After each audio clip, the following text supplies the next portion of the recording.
Assalamualaikum warahmatullahi wabarakatuh. Salam sejahtera untuk kita semua. Perkenalkan, nama saya Andi Suryani dengan stambuk F551-20002. Baik, dalam video kali ini saya akan mempresentasikan tugas besar mata kuliah Rekayasa Perangkat Lunak. Pada video ini saya mengangkat dengan judul Komoditi Kakao. Baik, adapun latar belakang saya mengangkat judul komoditi kakao yaitu di mana kakao merupakan salah satu komoditas perkebunan yang peranannya cukup penting bagi perekonomian nasional, khususnya sebagai penyedia lapangan kerja, sumber pendapatan dan devisa negara. Di samping itu, kakao juga berperan dalam mendorong pengembangan wilayah dan pengembangan agroindustri.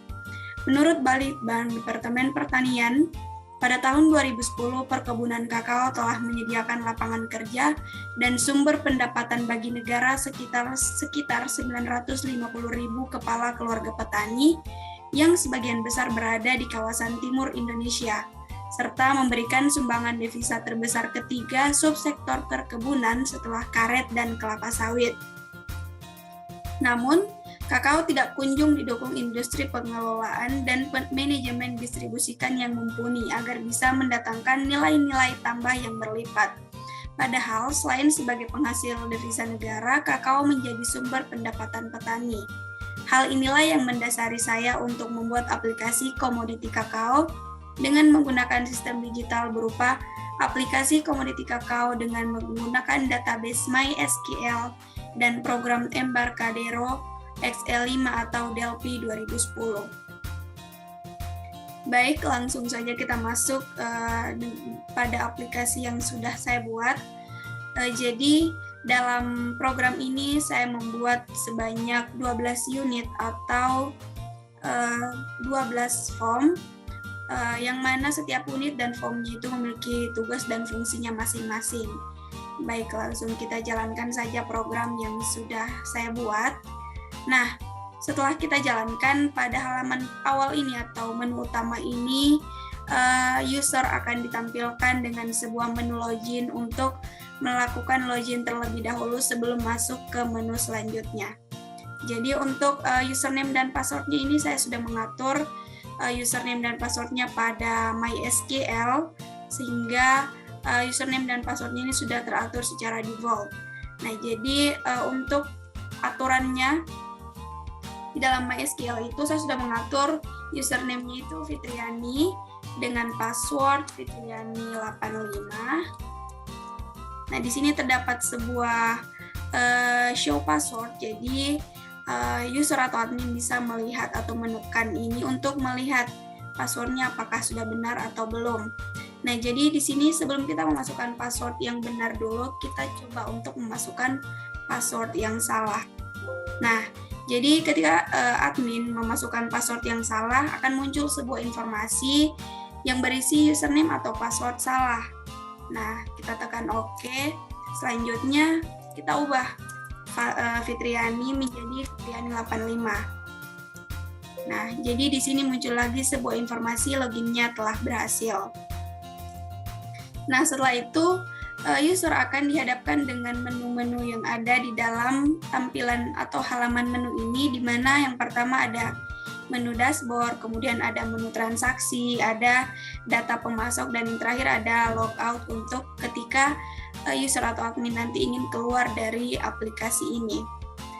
Jadi yang pertama, sebelum user atau admin melakukan transaksi, admin terlebih dahulu harus melakukan data pemasok dulu, yang dimana di dalam data pemasok ini terdapat input data pemasok. Nah, untuk melakukan input data pemasok, admin atau user boleh menekan tombol atau button tambah.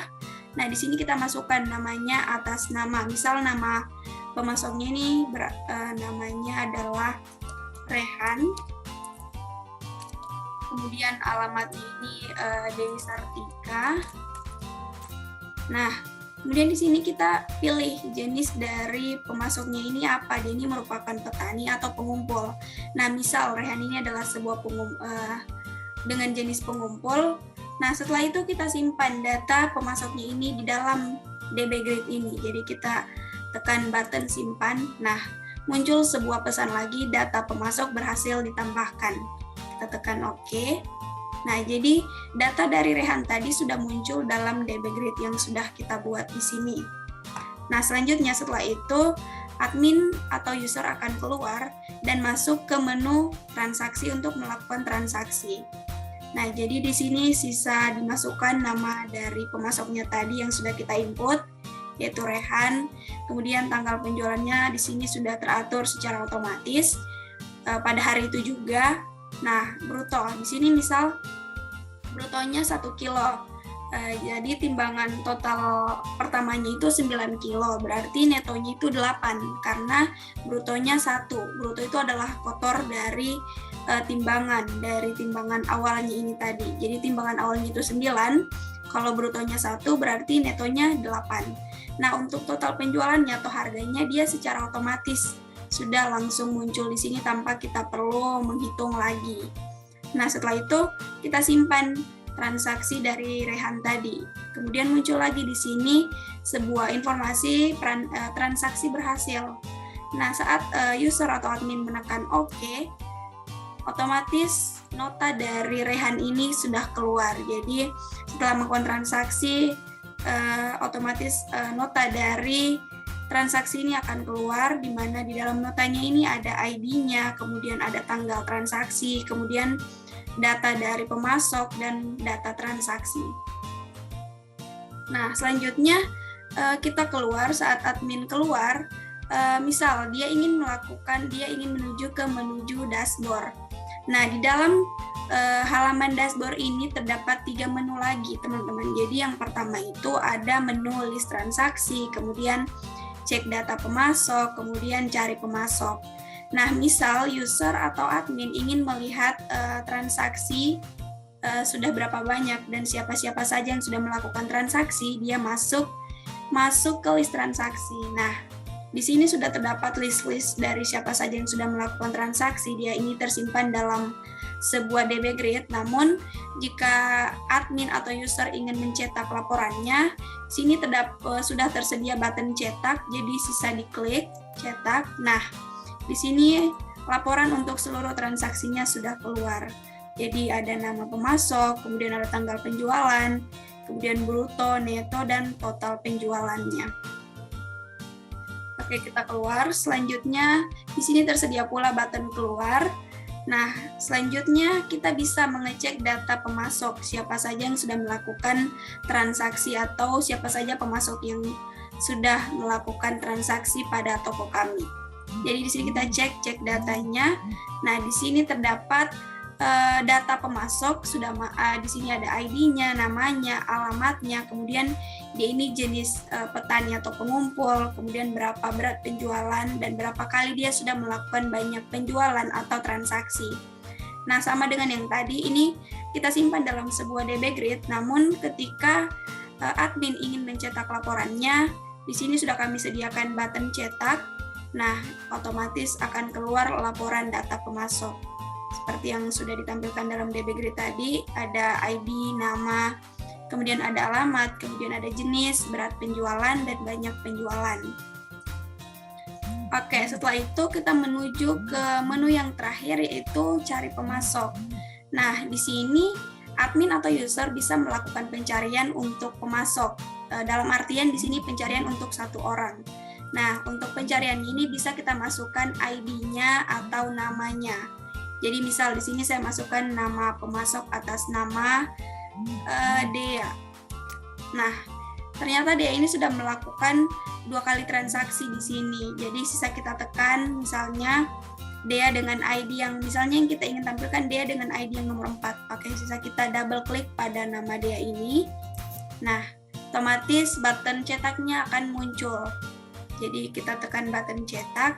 Nah, di sini muncul laporan pemasok dari Dea, kemudian ada alamatnya, kemudian ada jenisnya, total transaksinya, dia sudah melakukan transaksi sebanyak 9 kali dan di sini sudah terdapat tanggalnya, sehingga dia sudah melakukan total berat penjualan itu sebanyak 59 kg dari ini tadi. Oke, jadi Itu menu-menu dashboard. Nah, di sini terdapat button keluar.